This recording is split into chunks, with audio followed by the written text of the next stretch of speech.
Okie dokie. Let me see. I have a big alert this time. Interesting. Hey, you beautiful people. It's Bonnie Gillespie going live, hopefully at Facebook, Periscope / Twitter, and YouTube. And I always want to say Instagram, and Instagram's not supported by this app.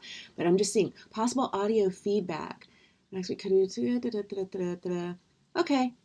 All right. I don't know, have a little a little error message about the audio. So let me know if it sounds weird. Hi, Jean. Good to see you watching through Periscope / Twitter. Hello, Corinder, watching over at Facebook. Okay, so that's 2 out of the 3. Hopefully we are also making it over to YouTube as well. And hopefully there's no weirdness with the sound. Yes, great. Okay, super. Thanks, Aaron, for confirming over at YouTube. So we're in all the places. The sound is not weird, even though there is a little message on my little dashboard here. I upgraded all the technology last night because I've been doing all these webinars using a different platform. And so then to do the multi-stream today, I was like, oh gosh, let me make sure that all the apps haven't been updated. Because of course, they roll out new versions every 2 minutes. Which is great. I like that we're keeping up with technology.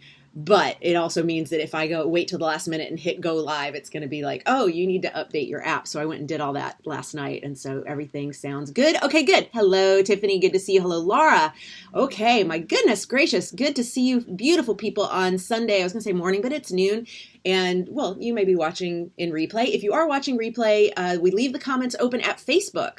So you can hit hashtag replay in the comments, and I will circle back around and answer any questions that you left that either I didn't see during the live or that you're watching in replay, obviously. So I wouldn't have seen because you're here at a different time than I am. Whoa.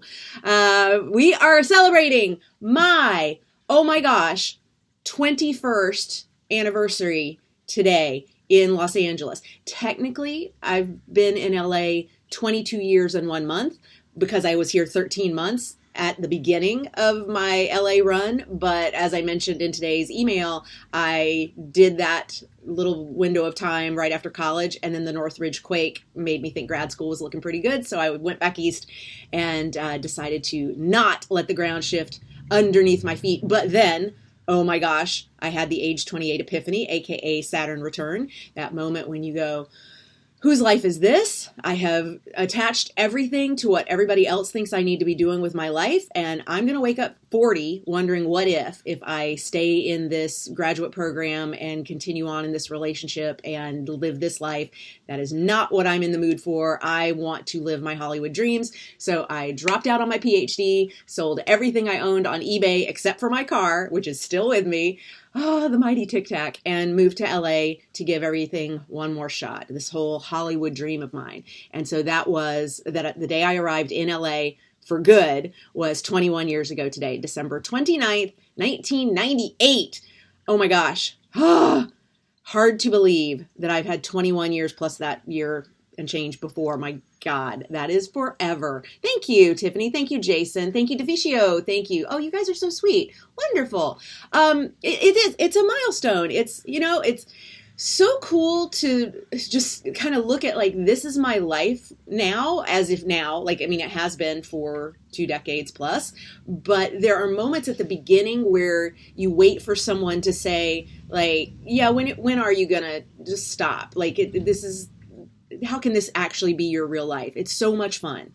It's such a joy. You get to work with amazing, creative, brilliant people who make reality out of things that were just ideas moments before. You get to help all these brilliant creatives live out their dreams, and you have a lot of fun while you're doing it. At some point, someone's going to tap you on the shoulder and say, yeah, no, that's not what adulting is supposed to look like. You're actually supposed to be really stressed and have a job that you hate and a relationship that you tolerate, and it's supposed to be stressful. And I'm like, yeah, nobody's coming up to tell me that that's got to be the way it is. And it's kind of cool that I get to live this reality every single day. And of course, I get to work with you beautiful people who are living your dreams every day, whether you are in LA or New York or London or any kind of market at all. It doesn't matter, because if you are having fun along the way, oh my God, that is the point of it all. Laura is saying that is what I'm kind of going through. Oh, Laura, I'm so sorry, sweetheart. Well, the good news is Laura's over at YouTube. For those who are like, I don't see that comment where I am. I have all the comments aggregated into one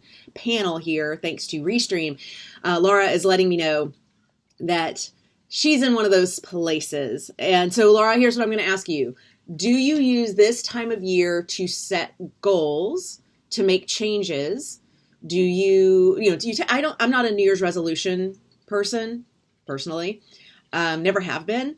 I believe you can start a new year any fucking day of the year. Like, you can just decide now everything's going to be different and I'm going to make things different starting today. And we don't have to choose the calendar as the thing that dictates when that happens, as evidenced by my move to LA. I told the story in the email this morning that I just decided I'm moving to LA. I have to give this Hollywood thing one more shot, or I'm always going to wonder what if, and I don't want that for myself.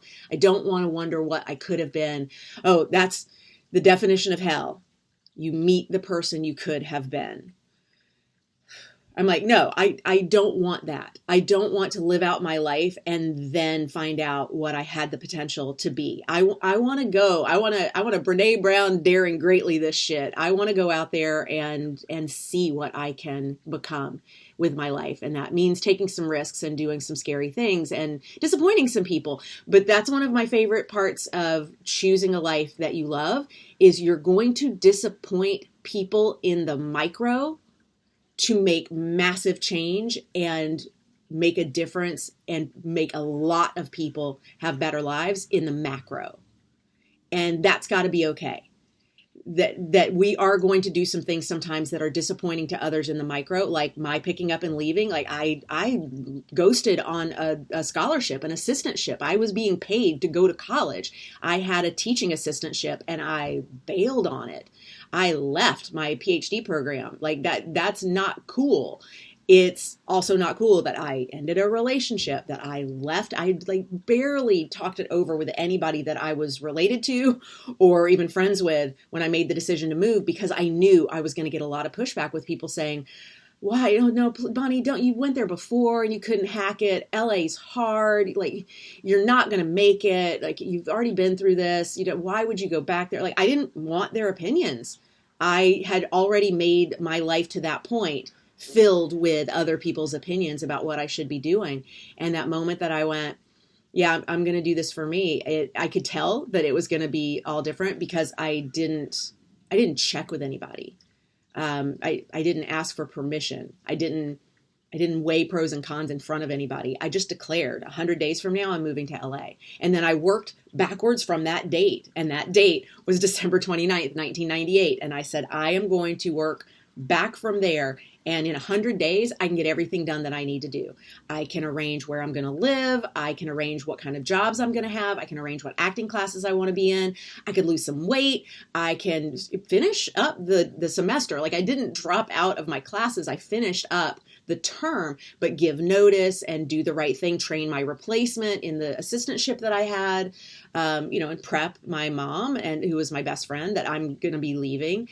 There were all of the things that I was like, yeah, in this 100 days, I'm going to be able to get a lot of stuff done. Jason, I love that line.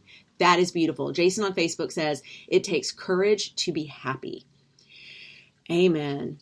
Amen. Marie over at YouTube says, anytime is the right time to do your own thing. Amen. It doesn't have to correspond with a benchmark, an epic birthday that's coming. Like, oh, I have this big birthday looming, so I need to make changes by then.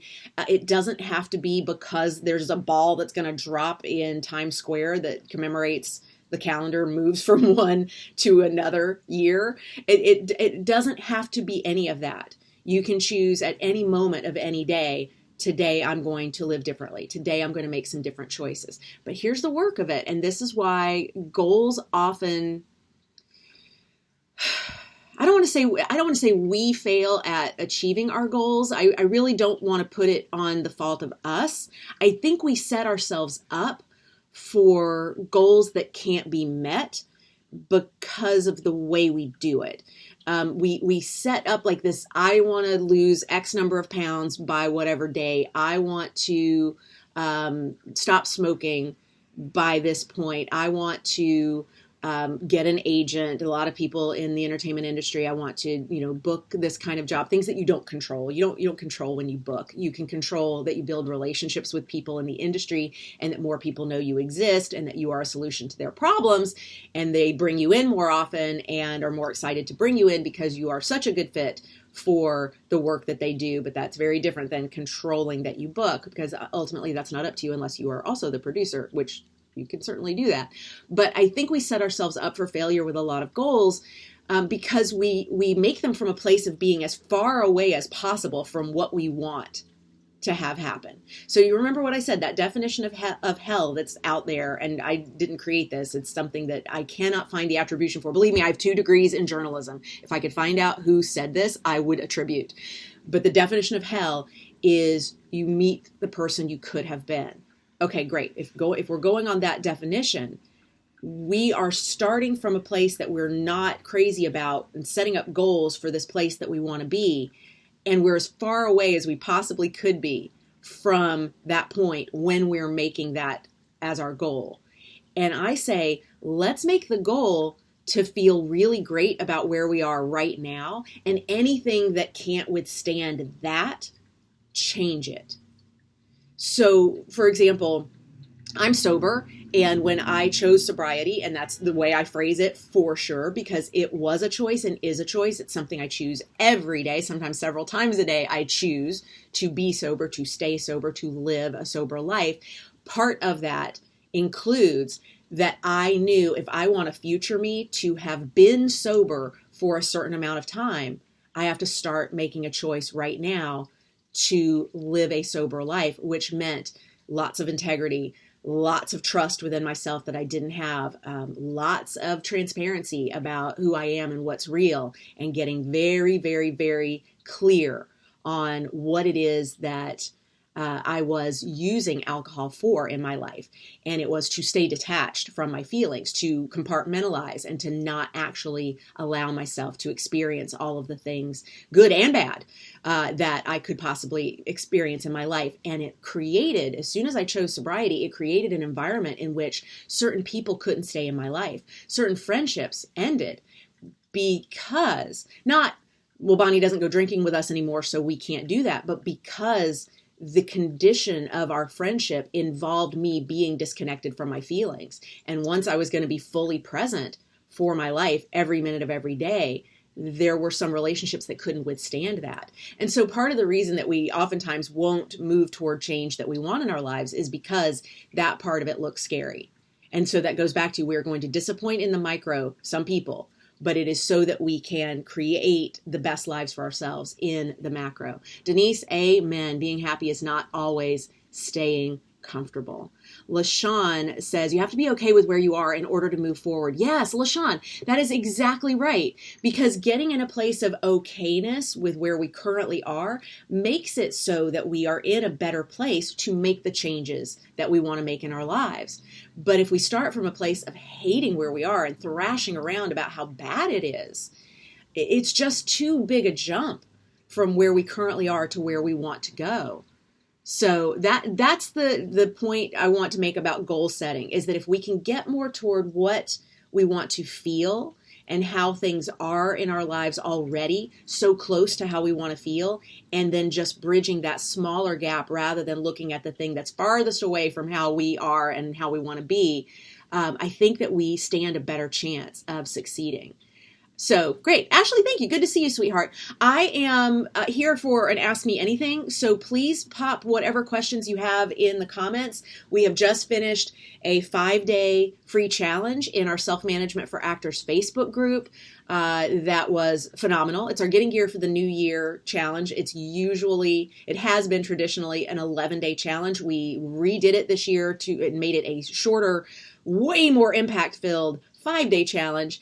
And we put up posts in the Self-Management for Actors Facebook group, which you're welcome to join. I think my team can put a link to the Facebook group in the Facebook version of the comments here if you would like to come on over and join us. But you can just put Self-Management for Actors in the search bar at Facebook, and you will land on the page and the Facebook group and a bunch of other supporting Facebook groups, because the main group is so large. There are subgroups from all over the world where we have people who are working the self-management for actors principles and want groups that are unique to their focus area or their geographical area so that they can connect with one another and do the work of self-management for actors. Thank you. The team has put the link in the Facebook comments for those of you watching over there. But Carrie says, I know we need to sign up for, okay, yes, I'm going to get you. Absolutely. And Ashley says, things can't move through if you resist them. They can get stuck and keep showing up. Yeah, Ashley, they kind of go on loop. If we don't deal with cleaning up the energy around them. It's kind of like planting seeds for the garden we want, but the soil is just not at all healthy enough for anything to take root. You know, it's really important to make sure that we have healthy soil and that we're going to water this thing, and we're not just planting seeds and then hoping something works. We're planting seeds in an environment that they can flourish. Because without that, we can only ever get so far with our goals. And it's incredibly frustrating to have the same goals every year. It's so frustrating to have the same goals every year and not get any closer to them. So here's what I would love to do. Throw your comments in, your questions in. If you did our 5-day challenge and you've got questions about that, I brought my Cliff Notes. Who's Cliff? Do people today even know who Cliff is? Cliff's Notes? I grew up with Cliff's Notes in school, that was the way that you could make sure you understood all the salient points of anything that you were studying in school, was through the Cliff's Notes. I don't know if that's even still a thing, because now there's the internet. Okay, Grandpa, tell that story again. Anyway, I have my notes about what we covered in the 5-day challenge, Getting Gear for the New Year. So if you have questions about any of that work, that material, I'm happy to answer those. Also, we are closing registration on Getting Gear for the Next Tier, our 100-day challenge, which part of the reason that I do 100-day challenges is because my first ever 100-day challenge is what got me here to LA the second time. And that's the time that stuck. And it's the 100 days before I made the move that made all the difference. And so we created a program that is exactly that, supportive of all the tiny steps that need to happen from a logistical perspective and mindset, way important mindset, to be able to achieve any goal. We're closing registration at midnight. So hang on, 11:59 p.m. tomorrow, Monday the 30th. So that's Pacific time. So you've got, from while I'm on this live, you've got like 35 hours and 40 minutes. So the clock is ticking down. That is how long you have to register. And then we are closing registration, and we don't usually do this, but we are closing off registration. And I actually was thinking today, I feel so relieved to be closing registration, because then we're not onboarding any new people. It used to be that someone could show up any day of the year and say, ooh, I want to join, I'm ready to start, and start their 100-day challenge right then. We're not doing that anymore. Everyone is starting from day one on January 1st. We've added in some tracks, which Carrie has a question about, and I'm going to make sure to answer that for sure, because Carrie, I know a lot of people who are in the 100-day program or who are considering it have questions about the tracks, and those are totally new. We're also offering lifetime memberships. So if you're someone who's like, I don't like a monthly charge, great, do lifetime of the program. And then as long as it exists, you're in it, and that's your gym to work out in whenever you want. Anyway, all of this I know also brings some questions, because people are used to being able to come by and buy anytime, and that is now no longer the deal. And the reason I was saying to myself this morning, wow, I'm so relieved at that, is because it allows me to shift my focus entirely to the work we're doing in the dojo. And I don't also have one eye on, oh, I have to do things to bring people into the membership, because now I can't do things to bring people into the membership because there's nowhere for people to go. And so that's kind of exciting, but also terrifying because of the way it changes the structure in our business. Okay, so let's scroll here and look at some comments. If you've got questions about self-management for actors, about the 5-day challenge, Getting Gear for the New Year, that we just completed in our Facebook group, if you've got questions about our 100-day challenge, Getting Gear for the Next Tier, or any of the tracks, or how payments work, or anything like that, I'm happy to answer them. If you've just got questions about your creative career or your life, I am happy to entertain those. I may not know the answer, but if I do, I am happy to share it. And certainly, as any good journalist, if I don't know the answer, I usually will know 10 places to send you to get some resources that will help you get on the road to having your question answered. So let's start with Carrie. Carrie is asking over at Facebook, I know we need to sign up for which track we want to do. Where do we go to do that? Okay. So Carrie and everybody else who is currently in Getting Gear for the Next Tier, our 100-day program, there is a page called Get Ready, Start Strong.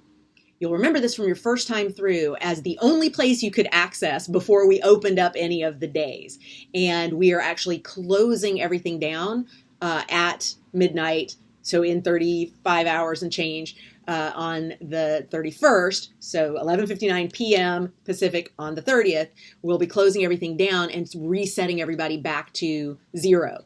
And so the Get Ready, Start Strong page will be the only place that remains open to everybody while we completely overhaul, from a technological perspective, all the things in the dojo and rearrange some of the days and swap out some videos and audio and PDFs and links and just update and refresh the whole thing and create some new content as well as the tracks. But if you go to Get Ready, Start Strong, page 0, basically, day 0, you have the ability to sign up for any of the 5 tracks that you want to have as a part of your life for these first 100 days, but you only get one. So make sure that you choose wisely. The first one that you fill in the form for is the one that you get. So really think about it. I've got a couple videos and some more information about each of the tracks on that page. But just real quick, for those who are not inside the dojo and who may be thinking about tracks as a motivating factor for, yes, I would like to join the 100 days. I need to know more about the tracks. Great. Here's the quick and dirty on it. We've got 5 different tracks. Each one is an overlay to the 100 days. So you experience the 100 days. Everyone experiences the same 100 days. Yes, you'll fall behind. Yes, you'll play catch up. Yes, we do live Zoom meetings every 10 days throughout this live round so that you will be able to get unparalleled support daily in the comments, but also every 10 days with me on the call and my team helping out, and all your peers who are in the membership as well, asking questions, moving things forward, talking about blocks, breakthroughs, sharing, celebrating, all of that good stuff. The tracks are a way that we are doing additional deep dives in 5 specific areas. These 5 areas are still covered in the 100, but they are going, there's stuff that we've learned we can go deeper on if someone is ready, which is why they are an overlay. They are not, they're not like woven into the course, because it could be a little too overwhelming to do too much of this. But for people who know they're ready, we've got it. And so the tracks are Woo Woo Crew, for people who know they like a little woo with their pragmatic structuring. We've got that because, of course, I'm the astrologer's daughter, so I cannot help but bring woo into everything I do. I just bring more of it if you're in the Woo Woo Crew. We've got Money Honey, because some people got money blocks. I was one of them, and I say was. I use past tense because I have been working like crazy to get my money blocks cleaned up. Those messages about how I have to struggle, I have to work hard for it. There are certain ceilings that I can reach financially, but never any higher than that because of the story that it creates in my family. There's just like a whole bunch of stuff that gets cleaned up if there's Money Honey as your track. But also we will be doing some quite practical things like talking about setting up a passive income stream, getting stuff going in your side hustle so that while you're working for your creative career to get momentum, you also have money coming in while you sleep so that you are not having to always struggle with a survival job that may really just be survival. We have hashtag relationship goals. This is not just for romance, but there's certainly that there as well. It's relationship management because relationships are managed. If you really want relationships to work, you have to work at them. And so this is about treating that relationship as a third party. And so you've got you, the other person, and the relationship as this item that you have to cherish and keep healthy, and what that looks like from a practical perspective. And so we will be talking about a lot of relationship tools that help keep everything healthy and on track. Fourth track, and these tracks are not in order. I have not numbered them. That's just the order that I'm presenting it, is the intuitive body. And the intuitive body is for if you want to try a sober experiment with me, if you want to do a whole 30, if you want to clean your system so that you can get very clear on on what your body is trying to tell you, what sort of messaging you're picking up just from everyone that you connect with at all times, and how to use your instrument in a way that is not blocked from stuff that you may be carrying around. The intuitive body is the track for you. And then the fifth and final track that we have is the writer content creator track. And this is for people who want to monetize their blog, who want to publish their first book, who want to learn what it's like to get staffed in a writer's room, who want to get paid to doctor scripts or write screenplays. It doesn't have to just be industry writing, but it is for anyone who is a writer / content creator who wants to go a little bit deeper on some of those specific specialty areas. So those are the 5 tracks. Don't worry if you're like, I want to do them all. When you finish the 100 days, you enter the SMFA vault and have the opportunity to choose another track that you would like to have come to you for the next 100 days. And so we continue to make those other tracks available to you in your ongoing membership. So Carrie, the short answer is Get Ready, Start Strong is the page with the form. And then the long answer is for everybody else who's like, what's a track? I need more information. Jessica, hi, sweetheart. I'm so glad you're here. You're so great about catching the replays. I'm glad you're here live as well. Deficio wants to know, how do you stay so driven and undeterred on your dreams? Here's what I know. Everything that persists in our life is something we have chosen consistently over time, and we have built a muscle for it. So anything that you see being true in my life, I have developed and worked out a muscle for it being true. So my sobriety, my healthy relationships, my financial situation, my presence with my clients, the entire empire of self-management for actors is all worked at on the daily. So same thing for staying driven and undeterred on my dreams. I work on my dreams every day. And that was true even before I had the manifestation of the money in the bank account or the awards or the accolades. When I just was creating the content that I knew could make a difference in one person's life, I still was working toward my dreams and putting in the work for it and knowing it made a difference. So Deficio, I think for me, when I've gotten blue, which I can, and I don't decide that means there's a problem. I think that actually may be the biggest tip right there, is when I get blue, when I get deterred, when I get distracted, frustrated, overwhelmed, bitter, resentful, any of those icky words about my path or my dreams or how I'm showing up in the world, I go back to a place of service and I look at, what am I here to do? Who am I here to help? What is it that my life's work does to make someone else's life better?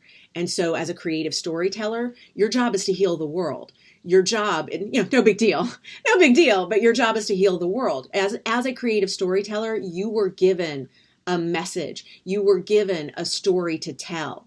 And the reason you also have the talent to tell that story is because you need to work out that mission. You need to show up in a way that helps the world heal because of pain that they can't work themselves out for themselves, that they can't work out for themselves. Pain that they have, things that they can't understand, things that they can't articulate, artists get to make sense of. Artists make sense of a world that doesn't make sense to a lot of other people. It is why art and creativity sustains in every culture throughout all time, because it is the only thing that heals the world in a way that allows the person experiencing the art to actually feel as though they have healed something in their lives just by consuming it. And so Deficio, the way I stay driven and undeterred on my dreams is I go back to a place of service and say, what is it that my work does to help the world? And I know that by helping artists show up bigger and make more money and be more places and live out their dreams, I am helping them amplify their message in a way that creates healing for millions of people. The ripple effects are astounding.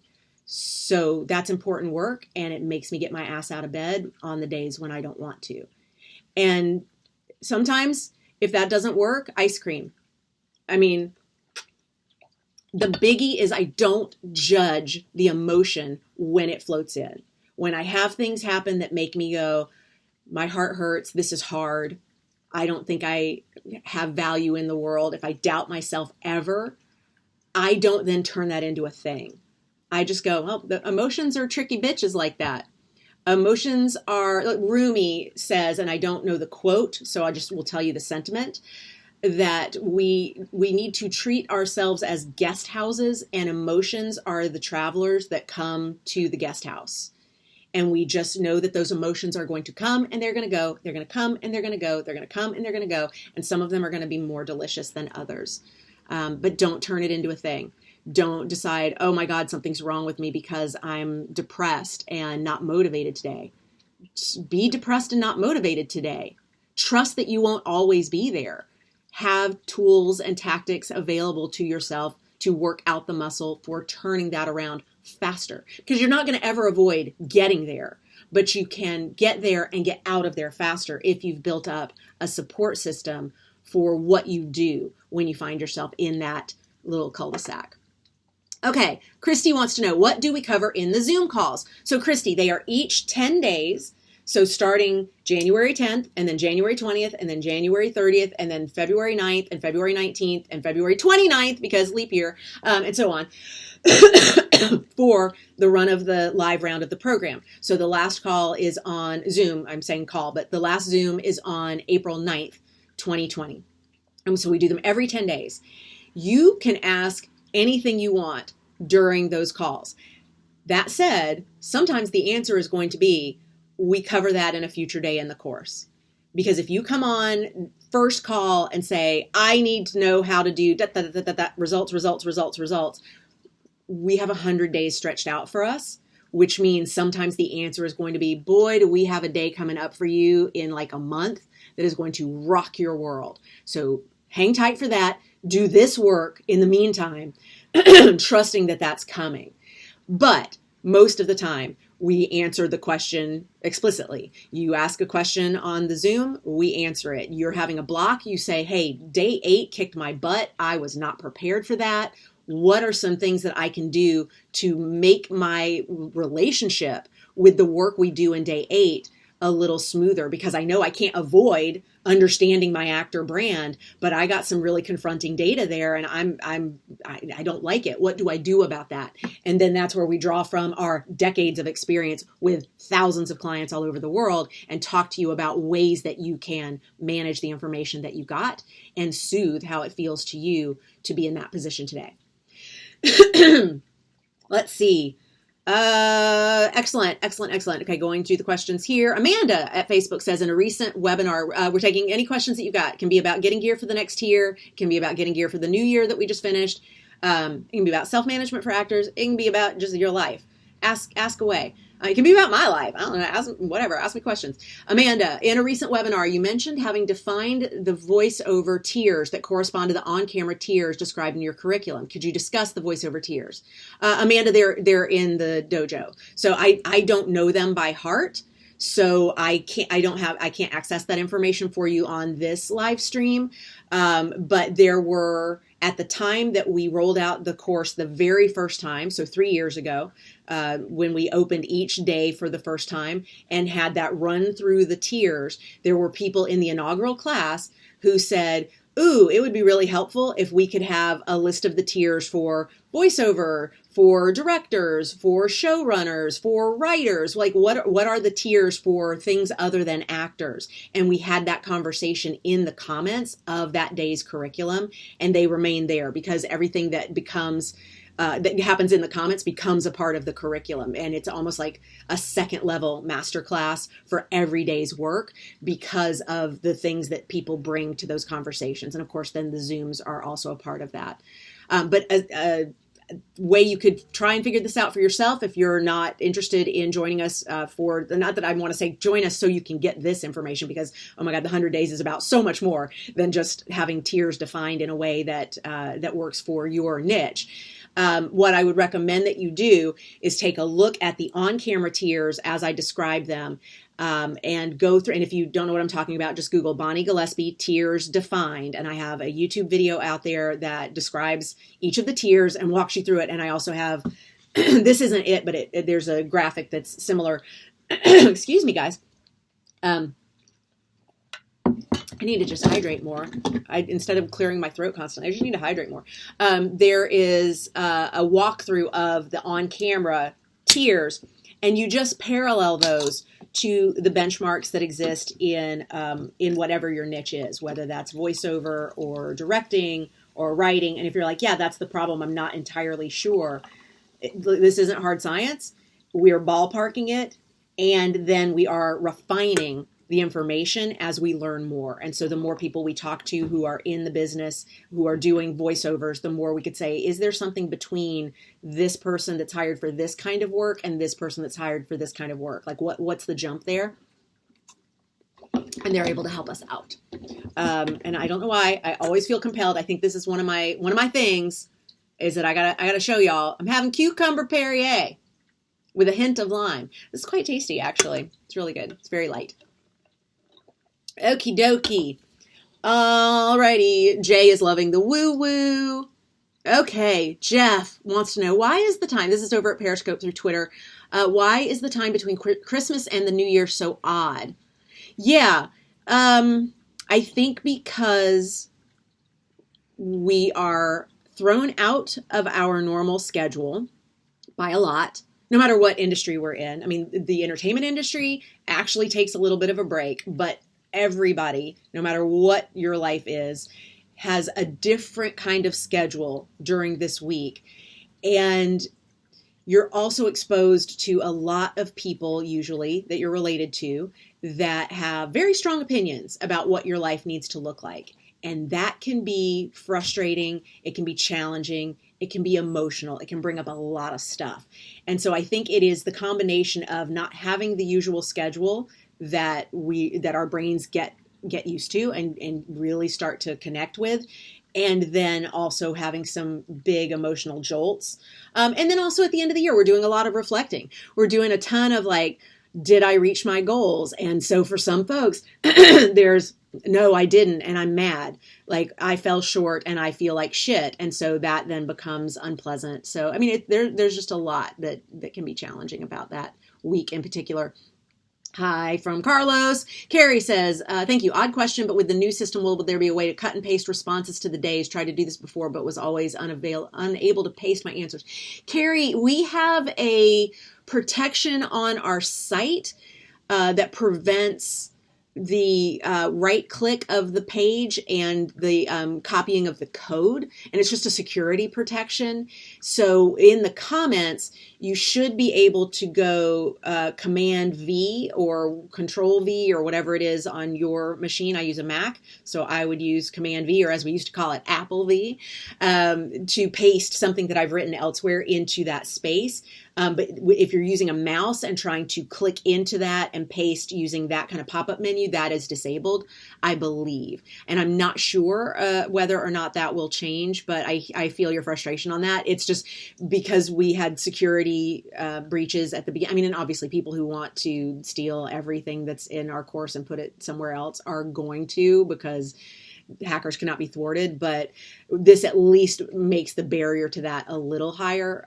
But if that's something that you need to maybe start a ticket with Keith, just send an email to help@bonniegillespie.com and ask, because I'm not entirely sure of the answer to the question, but I know the why behind the what, so it's not likely that it's going to change. Chrissy says, so happy that I stumbled upon this. Hello to SMFA ninjas and all you lovely Bonnie G. 100 days. Yes, girl, we're going to have so much fun. We're going to have so much fun. Oh my God. I cannot believe it is almost time to start. Let's see. Rick says 2 and 5 are the most pertinent tracks relating to myself. Cool, Rick. Awesome. Awesome. Sing it, says Ashley. Amen, says Jean. So whatever I was saying around 12:29 p.m. got some amens. So I'm that deep in the comments, by the way. I'm like 10 minutes back on comments. So keep them coming. I will stay here as long as y'all have questions or until my bladder gets full. So Jay says, my mission statement is helping the world stay healthy through comedy and being well recompensed for it. Right. One of the reasons one of the tracks is Money Honey is because artists so have issues with accepting money.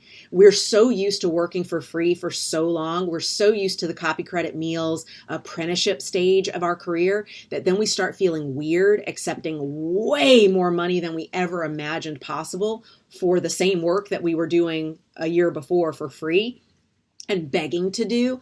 And so there's this real big disconnect in our brain for like how comfortable that can be.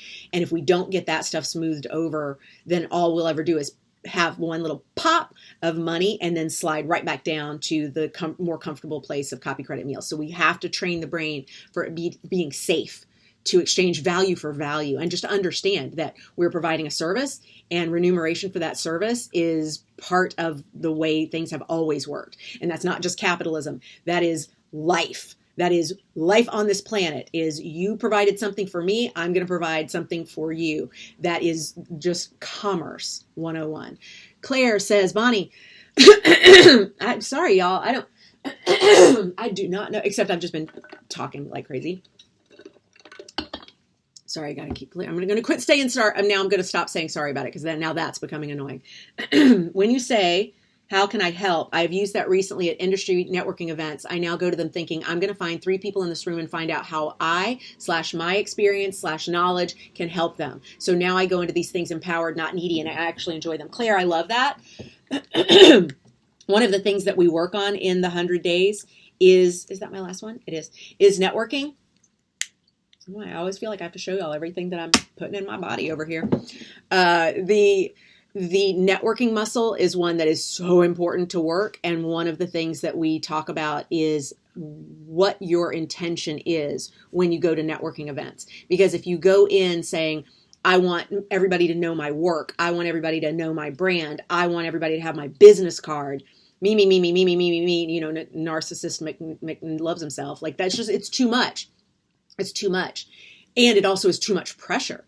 If instead your agenda in going to a networking event is find someone I can help, learn how I can be a solution to somebody's problem, learn something about them. The line that I love on this one is be interested, not interesting.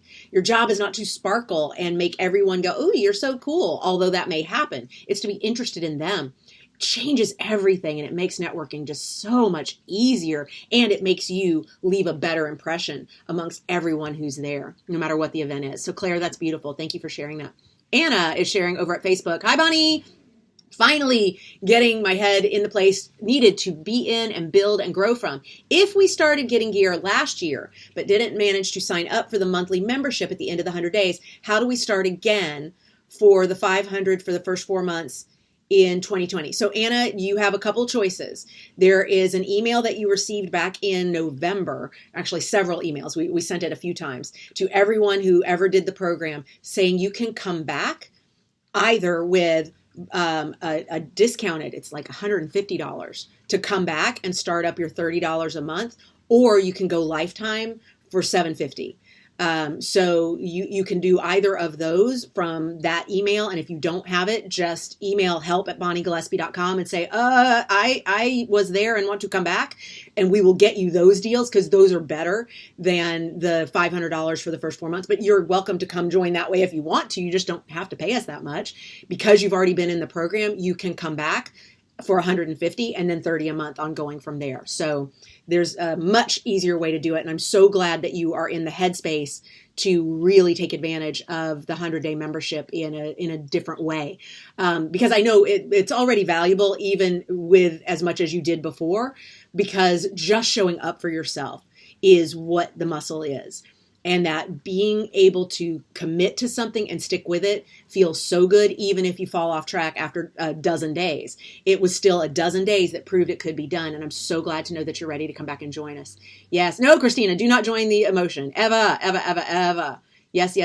Oh my God, Carrie, yes. You have to feel the emotions. Otherwise, how are you going to use them in a story? Preach. Yes. Rick says over at Periscope, an artist is not something you become. It's who you are because God gave you this talent and it's your mission to use them. Well said. Well said. Irene says, hello over at YouTube. Just got free. Loving this quick study. So glad you could join us, Irene. Thank you. Thank you.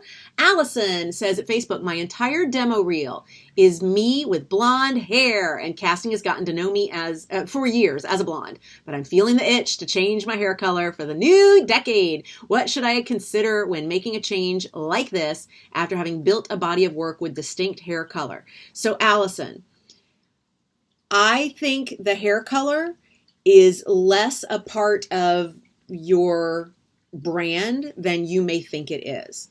Unless every single character that you've ever played and that is on your demo reel and is on your resume and is on your IMDb had in the breakdown blonde, and then there were words about being blonde and what that means, would I be concerned? But I would imagine not every single job has been all about blonde, blonde, blonde, blonde, blonde. I'm willing to bet that much of the breakdown words, many of the breakdown words have been about your essence, about your power, about who you are, like what your castability is, what it is that you do uniquely to tell a story. And the color of your hair is secondary to that you-ness. That said, if your brand shifts, so you've got your brand umbrella and then all the types you play under it, right? So we've got this umbrella space with then types underneath it.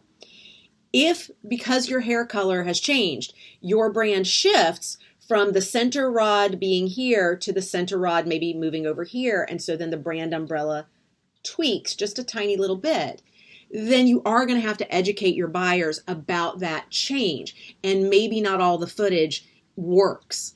But here's what I would do.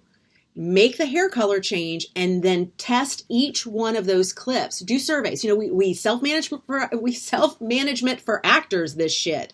We go through and survey and then use the data to help us determine. Do each clip individually, create a survey for each clip and get the words, the essence words, the typing words, the branding words for each of those clips and see if they still line up with you, even though the footage is blonde, as you are with your new hair color, which I don't know what you're headed toward, but I'm very excited to find out. Because the data will show you. There may be a clip or two that you can't use anymore because the blondness was such an important part of it. But in general, the footage is more about your acting, and we know that hair color changes. It's only if the hair color change actually shifts your brand that you do have a bigger issue to deal with, and I'm betting it's not as big a deal as you think it is. It may be for a couple of clips, but not for all of them. Okay, Christy, I'm still learning to understand my brand. Is this covered in the curriculum or do we need to tackle this separately? Christy, we cover it early in the program and often throughout the program. Just last night, I was going through and as I've said, we're refreshing the course.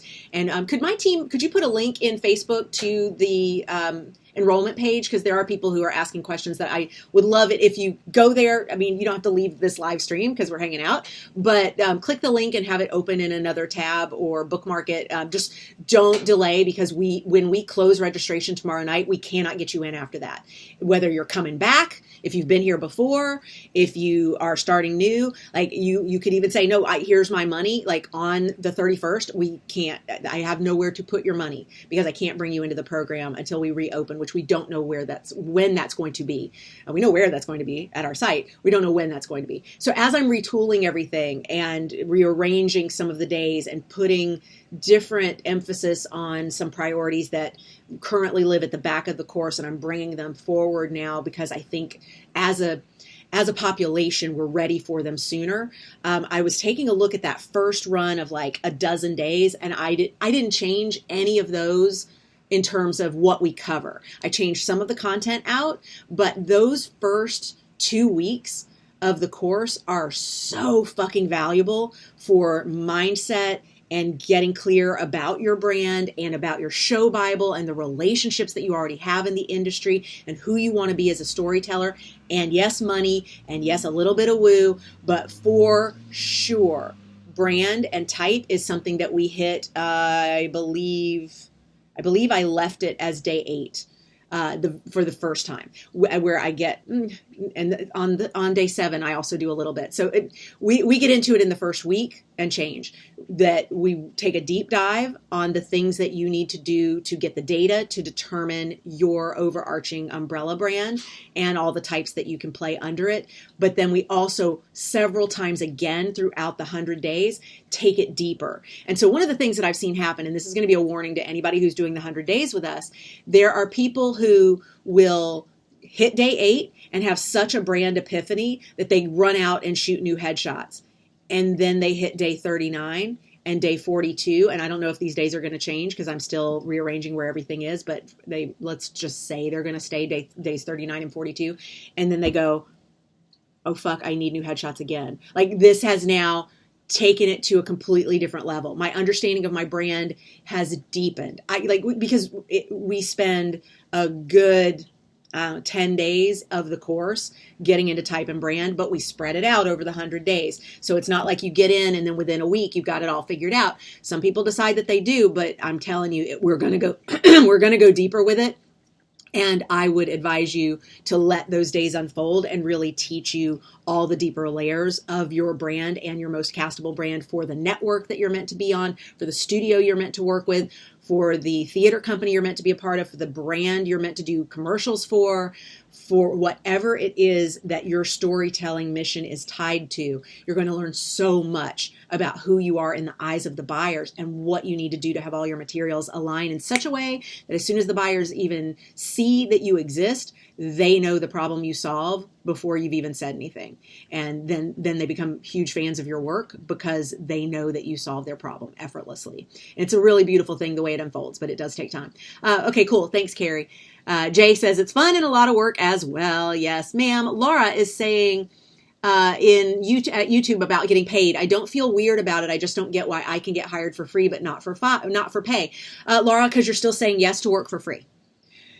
If this is unfamiliar to you, I would look up Bonnie Gillespie, your no line, N-O, your no line. If you do not have a no line set, people will continue to have you work for free. And at some point, when you are moving through the tiers, and yes, we cover this in the program, as you're moving through the tiers, I just realized not everybody's watching on Facebook, or I've asked my team to put in the link. How rude. BonnieGillespie.com/now. Do I have the ability to put that on the screen? Nope, that's not it. Well, that's actually a good page to go to also. I did a webinar last week that was really good, and the replay is up at that page. So I can leave that there. Plus, I put a pretty butterfly on it. Emojis. So I'll leave that one there for just a minute. For those watching not at Facebook, where my team is putting links in the comments, you can come over to BonnieGillespie.com/replay and see the amazing replay of my webinar last week. I mean, seriously, it was so freaking good. And I don't know how long we're going to leave that up. So because it's part of, come join us for these 100 days, which I believe that one. Yay. BonnieGillespie.com/now. Will take you to the page with all the information about the 100 days. But Laura, that no line, if you don't set it, you will always be violating the tier structure. Because there's no benefit to producers to pay you if you're willing to do it for free. So why would you ever get paid if you will say yes to the producers over and over and over again to work for free? So almost always when someone says I can get cast to work for free, but I can't get hired for money, it's because they keep saying yes to the free stuff. So you're telling the buyers and the universe that you're fine working at that level. So that is definitely a money mindset thing to clean up. Almost always. Jay says, like you suggested, I picked my first track following my gut. Very good, Jay. Claire says, recently my agent closed her business, so I'm self-repped. I've emailed a chosen few agents since then and have received a fee. No, I think you mean a few no's.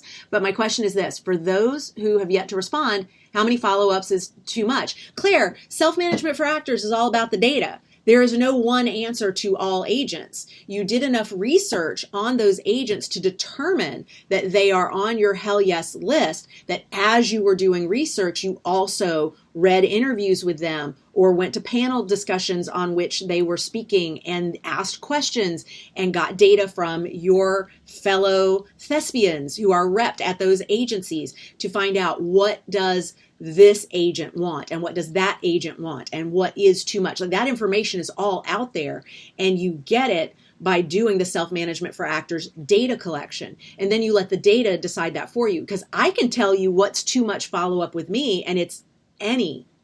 Because if you reach out to me and say, I'd like to be in this project that you're casting, and I don't get back to you immediately with an audition, that was a no. And I'm too busy focused on everybody that I need to get sides to, and I need to do a redirect on, or we need to reschedule someone's audition, that I can't take the time to personally answer the thousands of people who want to be on my radar for the next thing that I'm casting. So same is true for an agent, maybe. Or there may be an agent who's like, oh my God, yes, please email me if you've not heard back from me in a month, because I am so swamped that being in front of me multiple times helps. But those are two extremes, and I can't tell you what every agent you submitted to likes or wants. What I can tell you is the data shows you that, and that's why we do so much recon on the buyers before we even submit to them, because we don't want those questions lingering after we've sent the submission. We want to submit with a complete action plan for exactly when we should submit, follow up again. That action plan exists before you do the first submission, and that's all a part of the self-management for actors work. Anna says at Facebook, thank you for answering my other question. Amazing. It really was such a valuable experience, and I'm excited to start again. Another one. On one side of my hustles is British dialect coaching. One of my side hustles is British dialect coaching. And I've done one-on-one sessions and group workshops, but someone has just approached me to be the coach for a play and have asked me to quote a rate for services. How can I approach figuring out a fair rate for me and for them? So Anna, I love this question, because when we don't have experience with having that conversation, we're like, where do I even begin? So here's the first thing I would do is I would ask yourself, just go within, check with your gut.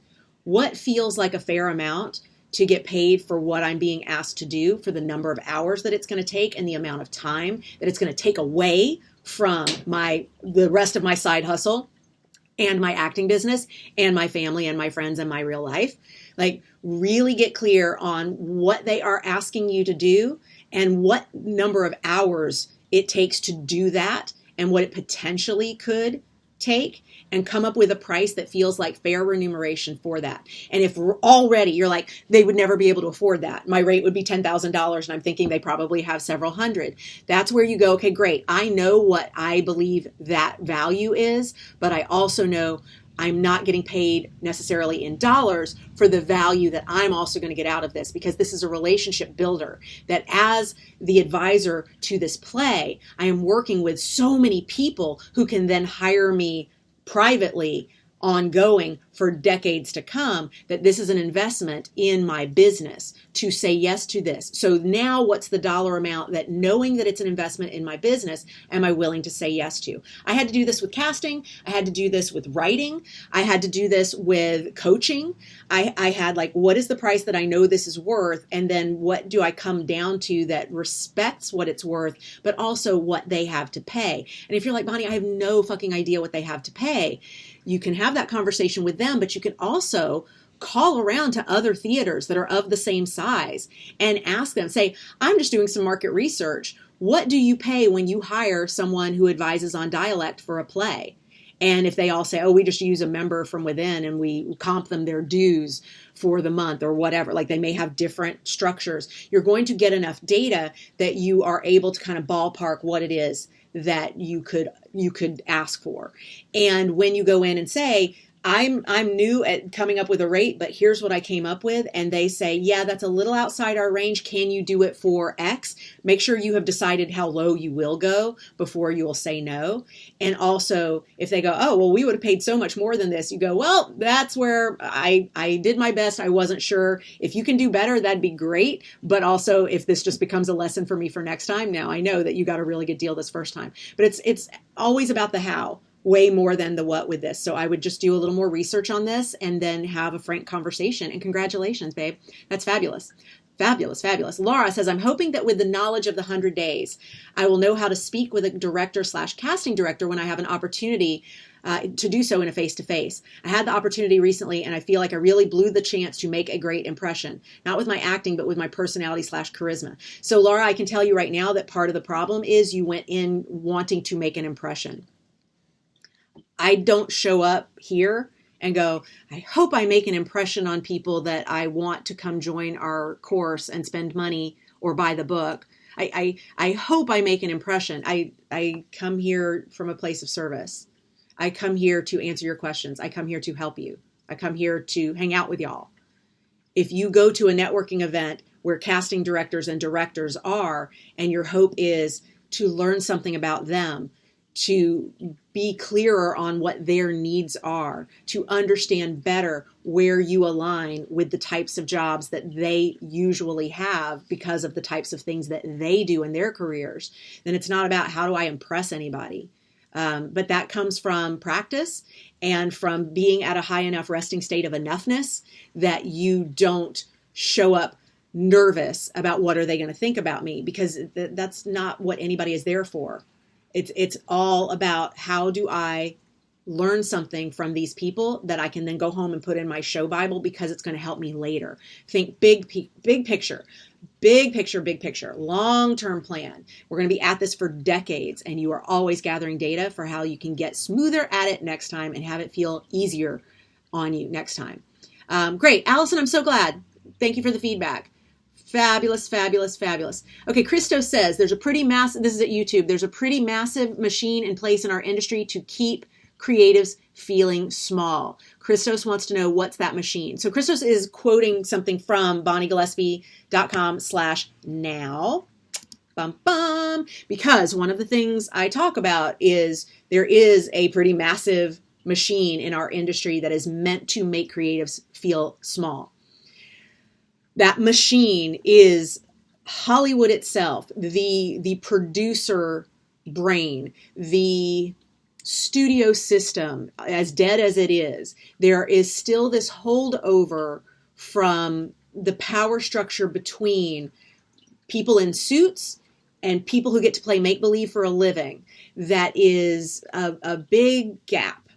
And I believe everyone is a creative. Let me just say that right now. I believe everybody on the planet is a creative. Just 90% of them are blocked creatives. And they don't realize that they are creatives and that they have the ability to do creative storytelling in their work, even if they're an accountant. But that's another story for another day. There is a system in show business. And when I say Hollywood, I don't mean geographically. I mean the Hollywood machine. There is a system of keeping artists feeling small, keeping artists in their place, because if creatives realized how much power we have, we could turn this industry upside down. And the producers know that. And because the producers know that, and the investors know that, and the studios know that, and the people who are investors in or stockholders in these publicly traded corporations that are conglomerates that own the studios and the networks and the distribution entities, they know that if we were to realize our power and rally together about anything like fair wages or correct representation in casting, that we could change the world. And that looks scary to them. And so because it looks scary to them that we would do things like refuse to work if we weren't paid fairly, or refuse to work if there weren't proper representation in the casting, that those types of things make them so nervous that they keep us feeling small, so that we have to say yes to the tiny little bit that they want to pay, or the conditions that aren't so great. This is also why things like sexual harassment run rampant in Hollywood, still to this day. I mean, hashtag Me Too, great, but it's still happening, because we as artists need to be put in our place and reminded that they have something we need. Because if that power structure shifts, it changes everything. And of course, what I like to remind everyone is ain't nobody in this business earns a penny if not for the artists. There's not a single person in the entertainment industry that earns a penny if not for the artists. And that is a ridiculous amount of power. The problem is so many artists will say, I'll work for free. I'll give it away. I'll do anything. I will violate my own no line. I will violate my standards. I will violate my values. I would just take it because I so want to work. And that desperation allows this machine to continue. So part of our work is pulling back the curtain on that machine so that we don't have to be a victim to it. That's it. That's it. But this is long change over a long time, and it's coming and it's getting better all the time. But it is work. It is work, and it's work for we as artists have to take on our role as leaders. And part of our leadership has to be insisting that everybody get paid equally, insisting that there's proper representation, insisting that the culture on the set is one of kindness and professionalism. But we have to insist that and walk away if we don't get that. And enough of us have to do that there is a consequence in the eye of the buyer, or else they'll just keep moving on to the next person and the next person and the next person. Let's see. Claire says, I'm changing hair color too. I'm getting letting my gray hair grow in. I'm very curious to see how this will change my brand umbrella. So Claire, it won't change it. It may just recenter it. We never leave our brand umbrella. We just move where that pole is. And so then it recenters itself on that. And I will look forward to your data in that. Hopefully that will be incredibly freeing for you. Let's see. Jay didn't finish all the work. That's okay. One of the reasons that we offer ongoing membership of the 100 days is because we know people will fall behind.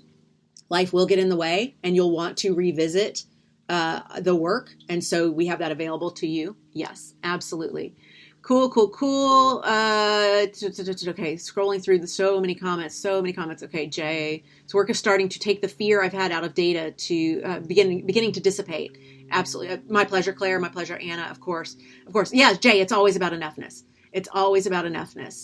Yes. Okay, so let's see. Anna says at YouTube, I feel pretty crappy. I applied to Juilliard, did not get in. I don't know what to do. Should I move to LA, take the plunge? So Anna, not getting into Juilliard and moving to LA are two totally different conversations. I didn't get into the schools that I applied to straight out of college. While I was an undergrad, I applied to several grad schools and didn't get in. I got waitlisted from a couple. And then the ones I got into, I was just kind of like not motivated by. And so I decided to give LA a shot and then go to grad school after having lived a little bit of life. And so Juilliard will still be around and you can always reapply and re-audition later. It does not go away. So I would not decide that it's either or. Juilliard lives on forever and ever, and you can apply at any age, at any stage to join and re-audition and then get yourself in there at that later time if it's meant to be. But it may never be meant to be. But that should not challenge your enoughness. Your resting state of enoughness needs to say, it doesn't matter where I go for my training. I know that I am going to meet the people that I need to meet to tell the stories that I was born to tell, that I'm going to have the experiences that I need to have, and I am going to connect with the people who will help make those stories happen.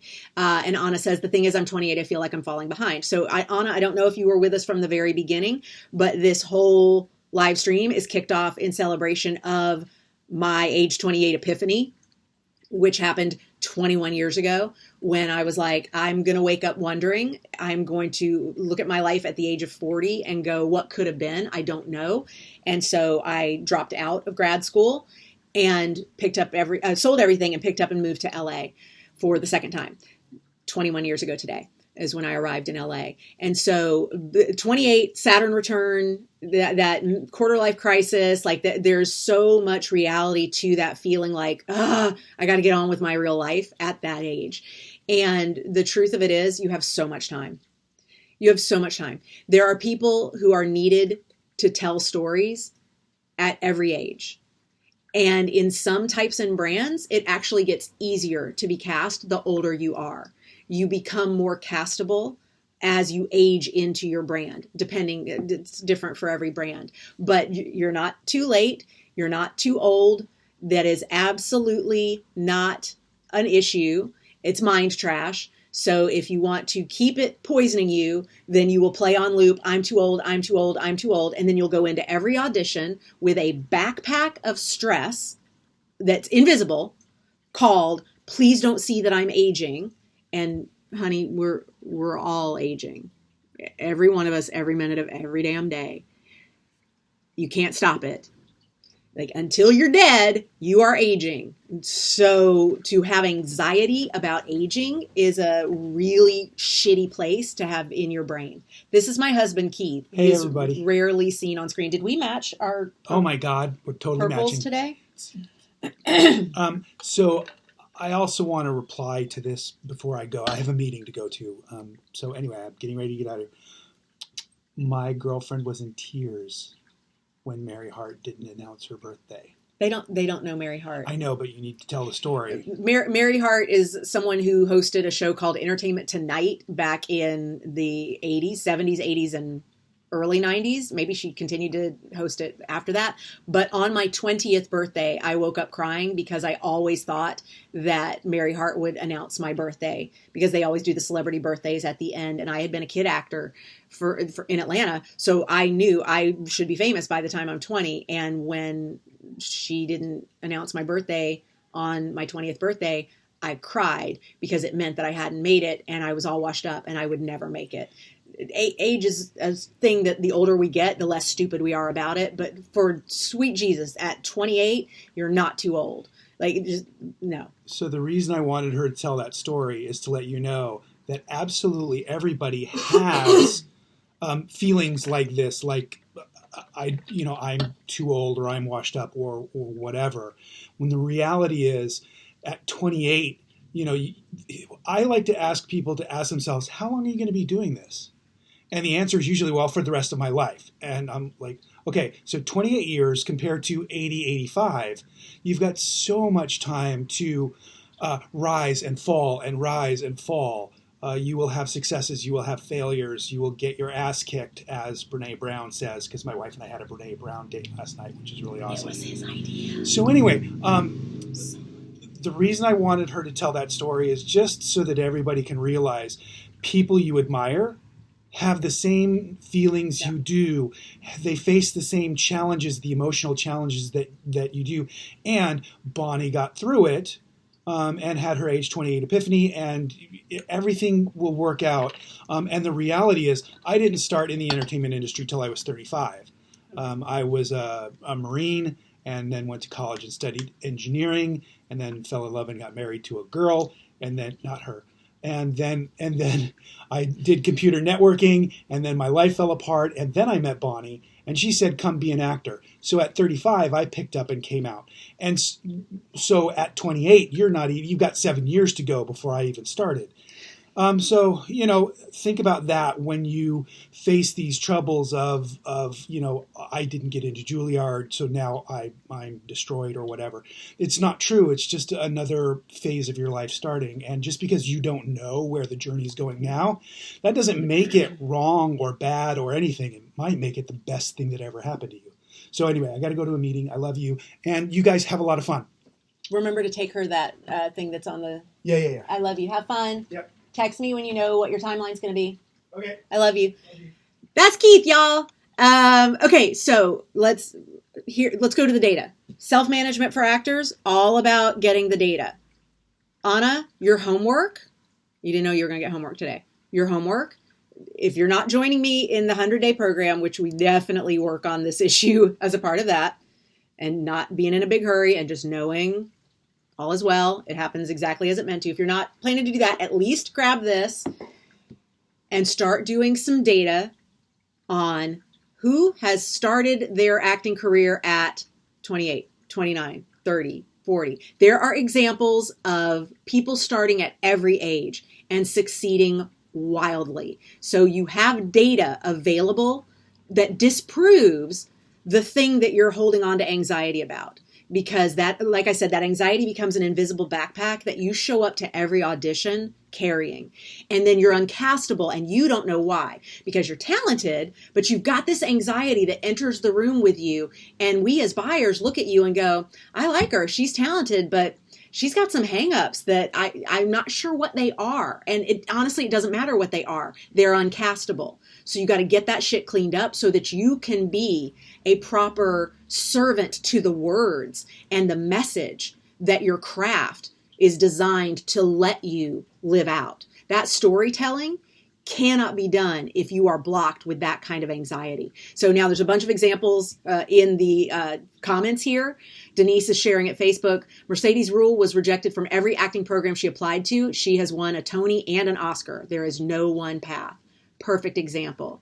Let's see. Sean, I'm going to come back to you real quick.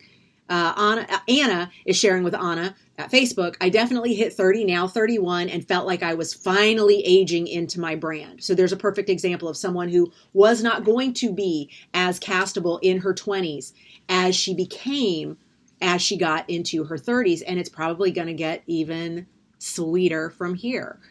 Christina says, Anna, I'm only 45 and I started pursuing film work. I'm 45 and only started, but you're only 45, girl. I'm 45 and only started pursuing film work as an actor 2 years ago. You're never too old. And so as Keith told you, he started at age 35. I started at 7 professionally. I had done like plays and little things at 6, and at 7, I got my first money acting job and was a professional actor as a kid. And the shit that created for how fast fame should happen and that it is inevitable and things like that just were all impediments to being cast. Trina says, I just read an article about a gentleman who decided to act at 55, came to LA at 59 and booked soon after. That is fabulous. Absolutely fabulous. Oh, hey, Amber, good to see you. Thank you for stopping by. Awesome. Okay, cool. Adam Driver didn't get into Juilliard his first time, says Trina. There's so much. Lenka says, that's how I feel. I'm finally aging into the roles I was always meant to play. Without the life experience, I wouldn't be able to tell these stories. And as I took a break from acting, it was what I was meant to do. Though when I was younger, I had this fear of aging and not making it before a certain age. Yeah, Keith is very definitely a lucky guy. Okay, there's so many examples in these comments. So come back around, especially to the Facebook comments where there are so many supporting you here, Anna. And I know you're watching through YouTube, so in case you're not able to see them all, there's a ton more that I can read. I want to jump back up to a question that Sean asked about enoughness. How do you know when a thing is just not meant to be? And then he asks, is that data plus objectivity plus enoughness? So, Sean, the thing about enoughness is when you are rocking a high level of enoughness, if something's not meant to be, it's no big deal. You don't stress about that. So deciding that something is not meant to be doesn't derail you. It just means today looks different than yesterday. You have a different plan. So when you are at a high resting state of enoughness, something not coming together is not indicative of your worthiness, your value, your talent. It just wasn't meant to be. It's not personal. It has nothing to do with you. So that's the role enoughness plays in all of that. Rick is asking at Facebook, I'm in transition to LA and promotion and development of my screenplay is number one. I have some connections in LA, but will need a good agent and possibly a literary agent. I've gotten my screenplay into major producers' hands. It's a matter of follow-up and right timing. It seems to be the only way to do that is to be in Los Angeles. It depends, Rick. There are, let's again go to the data. There is somebody not living in LA who has a literary agent and an acting agent and a screenplay that is being produced and developed and getting into producers' hands. So you have people you can look to for examples of it can happen differently. But if the data shows the majority of people who have this work for them are living in LA, then yeah, get to LA. For me, being in LA was a must. There wasn't a version of my career that could exist had I stayed anywhere else. We're now at a point where I could probably leave LA and still have a massive career. And honestly, the older we get, the more we have those conversations, the more we go like, well, where do we want to go after LA? And I'm not saying when that's going to be, but we're starting to have conversations, especially as things like politically are crazy. We're like having conversations about where we might want to go. And I'm not talking about anywhere in the United States, obviously, when I say that. Like we're like really looking at what other options exist, because today you can be anywhere and still have success in the entertainment industry. It is not a requirement that you live in LA. There are certain kinds of jobs in the entertainment industry that do require a move to LA, but it is not, it's not the requirement that it once was. And so I would go to the data and determine that there are people who are living this way, that way, this way, that way. What do the numbers show you? And if the odds are that, yeah, you kind of need to be in LA, then that becomes the strategy that you need to get behind. Anna says, oh, I read that one already. Christina said, okay, so now I'm going because I'd gone back up in the comments. And so there's all the support that y'all are showing to Anna about the ages, which is great. You do know who Mary Hart is, says Sean. Okay, good. Sean, yeah, I'm just thinking like the millennials in the group have no idea who Mary Hart is, but we grew up watching Mary Hart every night announce all the important things on Entertainment Tonight, because of course that's the news. That's the news to watch. Okay. Oh, Anna, thanks. I'm glad that you think Keith and I are hella cute. We have fun. We got it good. We got it good. It's our pleasure, Anna. So glad to be able to help out with that. Just take that backpack off. Every time you feel that stress of, I'm not getting any younger, go, no one is.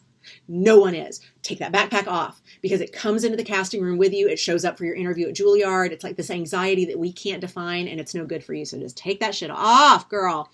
Let's see. Who else? I'm still breathing, so I'm still doing this, says Sean at YouTube. Yes, sir. Irene says at Facebook, look at how many roles have different ages. Several. My sister told me I better hurry up with my career. You're not getting any younger. Grr, I'm 53, doing it for 20 years. Irene, I love you. That is so, like, I mean, come on now.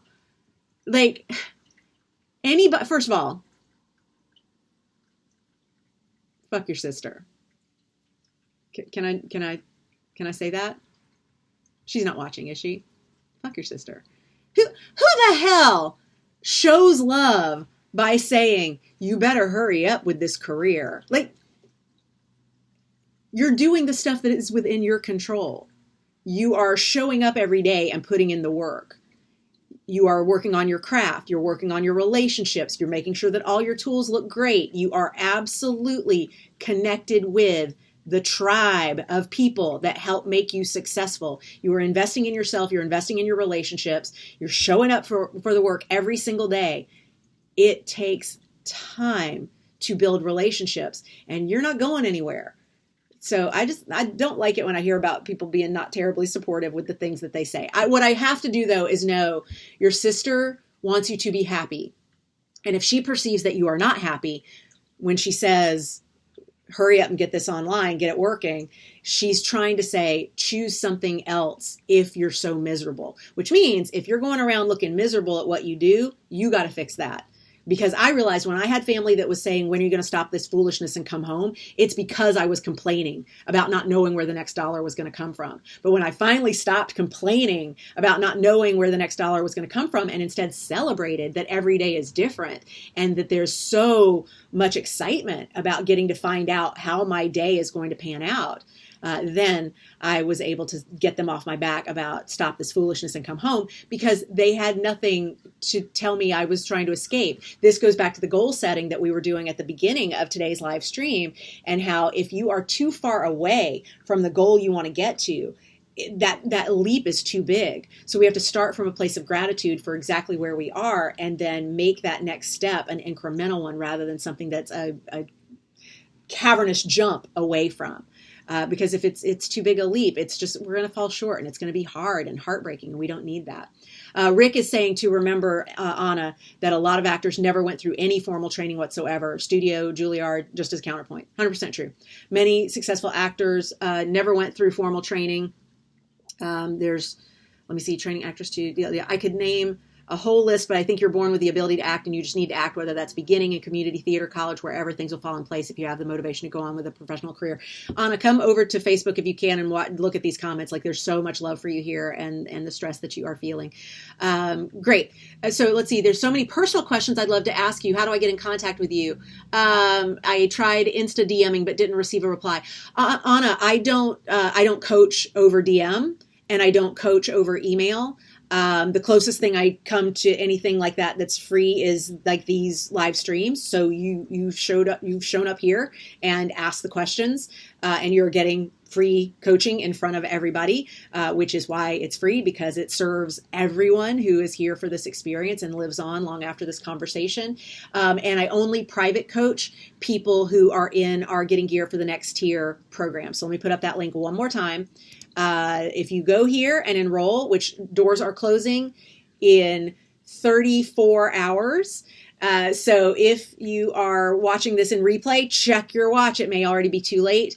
We are closing doors on December 30th at 11:59 p.m. Pacific, and that is so we can redo all of the things from a tech perspective. So we're closing the dojo on the 31st and resetting everything for a fresh start on January 1st.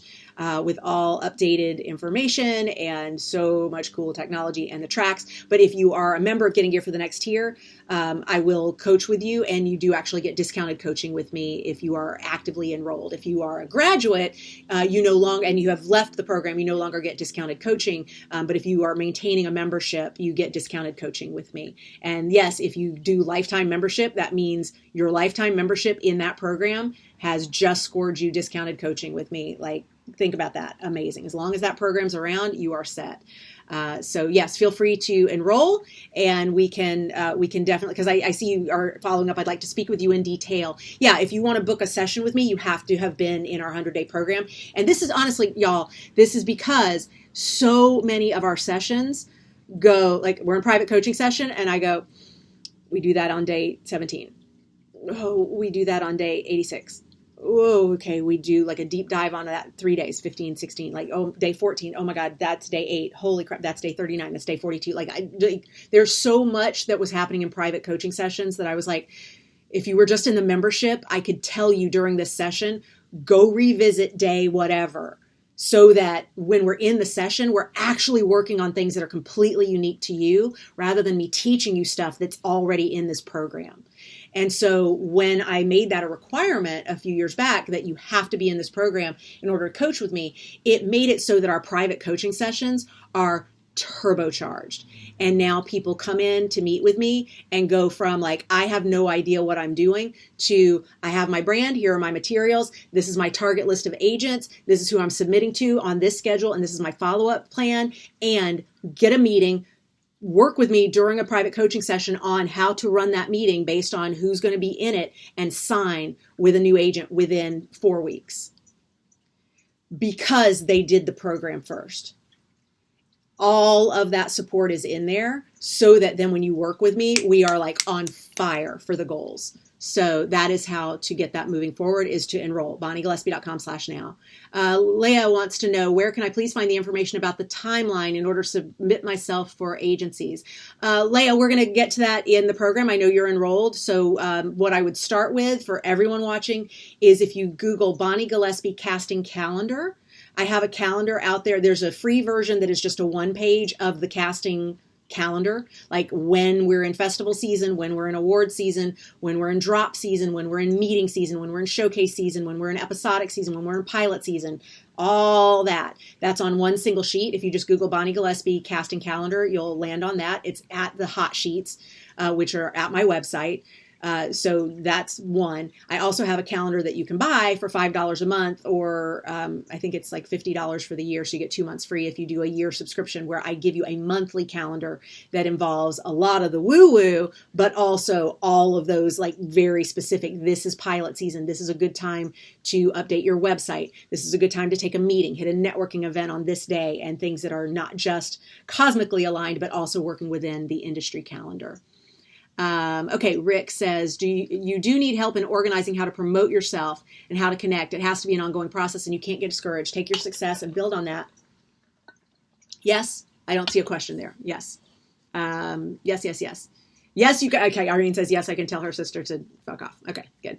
Awesome. Oh, good. I'm so glad, Jay, that you're a part of our community as well. Sean says, one of my sisters asked how long I would give this. And for the first time to a relative, I said, the rest of my life. Good. Sean, yeah. But here, y'all, write this down. If you're taking notes, which I know a lot of people do when you come and meet with me, because I always churn out some homework and tell you some links to go to and all that. Your knowing that you will succeed has to be greater than their doubt that you will succeed. Because then they can doubt you all they want, and it does not eclipse your knowing that you will succeed. Mindset. Mathis, I love you too, sweetheart. I'm glad you're here. Ashley says, acting age timing support. This is in a Facebook comment. I took a semi-break from acting, still did improv, and took my direct offers and auditions that were offered without submitting. Yeah, I like to say I'm on hiatus from auditioning. That if you offered me a role, I probably could dust off a script and figure out how to act again. But yes, I love that. Expanded other areas of my life to give myself a more full experience because everything had been acting, even though that wasn't authentic for me, which is what is important. If what you do is absolutely authentic for you, this is Ashley sharing this, and not for somebody else's rules, ideas, perspective, everything else can just fall away for experience, and therefore the experience of anybody around you can improve and fly at an incredibly raised vibration. Hashtag living proof. Yes, ma'am. That's correct. That's enoughness. That's enoughness right there. Right there. Well, so Irene, if your sister's just jealous, then you don't need to listen to her anyway. You don't even need to tell me that she said something not supportive. Because if you've already decided that her motive is not to save you from pain, but to be a bitch to you, why even carry that information forward into other conversations ever? You can just do like I do and say, yeah, I have a sibling who's a raging penis. That's why we don't talk. And that's fine. So then it doesn't matter what is said or what is spewed because it has nothing to do with who I am or how I show up in the world. Why would I carry that around? Why would I go, here's something mean my brother said about me? I just go that, yes, proving once again, he is a raging penis. Janet says, someone from my family started saying the other day something that it was a privilege to be an actor in a very making me feel so small and really challenged my enoughness. Janet, baby, you got to get your enoughness to a place where people can say shitty things and it doesn't affect you. But until then, you got to not be around people who say shitty things because you're too vulnerable. You're too vulnerable. If it can make you feel bad, no one else outside of us has the ability to make us feel bad. Ever. We feel bad because of the emotional attachment that we put to that thing that somebody else did. But they don't control how we feel. We do that. And so either you control that does not make me feel bad, or if it does make you feel bad and you cannot control your feelings around that environment, you get out of that environment. Get out of that environment. Yep. Sean says at YouTube, one of my sisters asked how long I would do this. I thought, okay, you've already typed this. Okay, Sean, you're commenting multiple times. Okay, gotcha. Jay at Facebook says, I'm just starting. Should I do classes or workshops? Jay, if you're just starting, get this book, read it, audit classes, find out what's the right fit for you so that your craft is in the right shape for the targets that you identify as a part of learning your type and brand and setting your true north. If you're just starting, do all that. Do all that.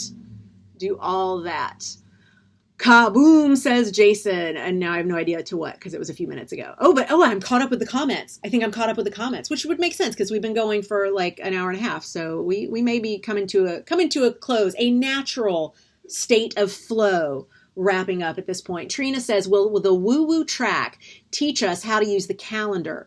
No, I have a program called Aligned Advantage that is a monthly membership that is a deep dive on the calendar. And every month we go through, and if my team is still here, if you could drop the link in Facebook to the Aligned Advantage product at the store, I would greatly appreciate that. The Aligned Advantage membership is where we meet on a Zoom small group and do a deep dive of the calendar for the month ahead. So last week we did January, or may have even been a week and a half ago now, we did January, and we just went through day by day, planet by planet, moon by moon, what is it that's happening, and numerology for each day, that makes this day a better day for getting this kind of thing done. What makes this day a better day for getting that kind of thing done? We do that in there. The woo-woo track on Getting Gear for the Next Tier is going to have an overview of astrology and the elements and numerology and a lot of Abraham Hicks. And a lot of that getting into a better feeling place that you already experience as a part of Getting Gear for the Next Tier, but we're going to take it deeper. And so rather than the numerology course being a part of the vault, it's going to be a part of this track. Denise says, I am in Aligned Advantage and love it. Thank you, Denise. I love having you in it. You have such great understanding of what we're doing that it really helps for me to be able to bounce the concepts off of you and have your feedback. So thank you for being in the membership. Let's see. So back to Trina, I'm not extremely knowledgeable on the woo-woo, but no, I need it in my life. I think the track of the woo-woo will not confuse you. We have specifically made it so that it is a good baseline of information, and we're continuing to build it as we go. I've only just outlined it at this point because it is going to open up over the course of the 100 days as an overlay. The first day of all the tracks opening is January 16th. So we're doing it like on the 16th day of the course, and then every 15 days thereafter, you'll get emails about all that. Thank you, team, for including the link to Aligned Advantage in the Facebook. And Anna says, I know pilot season is coming up. Yep, that's true. If you Google Bonnie Gillespie casting calendar, you will see pilot season is coming up. Excellent, excellent. What I recommend for those of you who are curious about the calendar is that about pilot season in particular, especially Anna, knowing that you are in a place of kind of chaos with, I didn't get into Juilliard and I'm feeling like I'm too old and should I move to LA? I would Google Bonnie Gillespie pilot season real opportunities. And I would read that article. I wrote an article called Pilot Season's Real Opportunities because for you don't need to be worried about pilot season. You do not have a true pilot season until you have been at this in LA or New York or London for several years. And the buyers know you, and you have now moved up the tiers to a place where you start competing for pilots. Before then, pilot season doesn't exist for you. It is going on, but it doesn't affect you. Your work is to continue to work on the existing episodics and build your resume and build your reel and build your relationships and move up a tier, yes, but you're not at the pilot season state until you have been working at the tiers below a pilot season actor's tier for at least a couple of years, because people just have to know you. Because with pilots, you have to be super low risk. And you're not considered low risk until you have work under your belt that shows that you can be on a multi-million-dollar set and not make them regret having put you there. Jay, you can join Aligned Advantage anytime. It's an ongoing membership. You can join anytime. Carrie says, thanks for all the info. Happy New Year. Got to step away. Bye, sweetheart. Love you. We'll see you inside. Happy New Year to you, Christina. Yeah, let's wrap up. I think that the questions are pretty much coming to a close. If I'm wrong and there was one last burning question, go ahead and pop it in, whether you're watching at Twitter/Periscope, YouTube, or Facebook. Those of you, of course, watching in replay at Facebook, put #replay in the comments. If you're watching it replay anywhere else, come over to Facebook where the comments will remain open, and I will make sure to do a round and answer any questions you have. Your deadline for the best 100 days of your life thus far is December 30th, 11:59 p.m. Pacific. So you have a day and a half to get your stuff together to come join us in the dojo for 100 straight days that will absolutely answer all your questions about your type and your brand, how to target the buyers who most need to know that you exist, what your web environment needs to look like, if you even need a social media following, how to take a meeting, how to do press, how to be on a junket or red carpet, step and repeat situation at festivals, how to get to know and build relationships with showrunners and producers and writers and the people who are beyond just the agent, manager, casting director level. Most importantly, how to manage your money so that you don't have the stress of no money walking into every audition with you, so that you get your money mindset cleaned up and so that you take care of yourself first and foremost. That is the most important part of the course, is that showing up for yourself daily guarantees that your life will change. Even if you fall behind on the course, the act of showing up for yourself daily. So even if you're not joining us in the dojo for this 100 days, if you're like, this isn't the right time, but I know I want to do it later, that's fine. I don't know when we're going to reopen registration, because this is the first time we've ever shut it down and gone months without people being able to join, outside of the whole last couple of months while we were actually building toward this. So I don't yet know how that's going to look and how it's going to feel and what it is that we're going to do when we open things back up. But for now, you've got a day and a half to come in, and just showing up for yourself, whether you're with us or on your own, setting a date with yourself to do the things that have been hard, setting a date with yourself to check in about the stuff that's challenging, to do the research, to learn the data, to get really clear on your mindset for success, and building the relationships and the tools that make success happen faster, will have massive impact on your life. So if you need a guide through all of that, I'm here for you. I show up every single day in the comments of the 100, and we have our Zooms live every 10 days so that you can ask questions that way. If you're less of a comments person and more of an interactive chatty person, we get to do that on the live Zooms. So the support is unparalleled. We have a community of hundreds of people from all over the world, from all different tiers, who are actively a part of this program. And the community is second to none. I love our frickin' ninja community. Y'all are such amazing human beings. You look after each other so much. You support one another so unconditionally. You build projects together. You're there for each other, sharing advice. More importantly, sharing your experiences, because nobody really has advice to give someone else, because your situation is unique. That is why it is called self-management for actors. Self, because your experiences are unique to you. Your data is going to show you what it is that you need to do, and what works for you is not going to work for somebody else, and that's why there's not a one-size-fits-all recipe. So these 100 days are all about building that muscle to show up for yourself, to get all the things in place so that when the time comes, nothing is standing in the way. And then, of course, it's cultivating the mindset to keep yourself from shooting yourself in the foot and having too much stress and anxiety while we're waiting for that day to come. So please feel free to join us. If you have been with us before and want to come back, and this is the first you're hearing of us actually offering the ability to come back, this is the only time that we're doing it. If you do not come back during this window, you will not be able to enter as a comeback after tomorrow. And so I'm going to actually make sure that I send out an email that says that, because I really want to make sure that that's clear, that after tomorrow, anybody who joins is joining as a brand new client. And so, I mean, which you certainly can do, but we have an opportunity, like I was sharing with Anna earlier, to get you back in here a way lower price, or to go lifetime if that's something that you would like to do. And we will not have that opportunity on future offerings. So there you have it. The link one more time, BonnieGillespie.com/now. Awesome. Thank you. I appreciate all you beautiful people. Thank you so much for hanging out with me this Sunday afternoon. Thank you for celebrating with me 21 years today, showing up in LA and having it stick. How awesome. Yes, take this good energy and go out into the world and make magic happen.